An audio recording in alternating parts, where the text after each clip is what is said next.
we just rebuilt. It's in a wet environment, so we wire wheel and needle scale all the paint and stuff off of it. You can see a little bit of rust left on. It's not too bad. What we're going to do after this, once it gets tested, is we're going to epoxy paint everything, a real thick paint that goes on it, and will protect it when it goes back into its environment.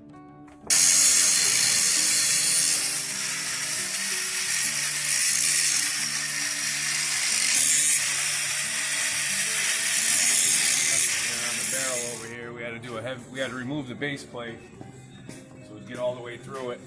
There's the base plate here. And then we had to do a heavy hone because there was heavy gouging and pitting and big scratches in there, so we had to get it all nice and smooth once again. And now we'll have to build the piston up and make it happen.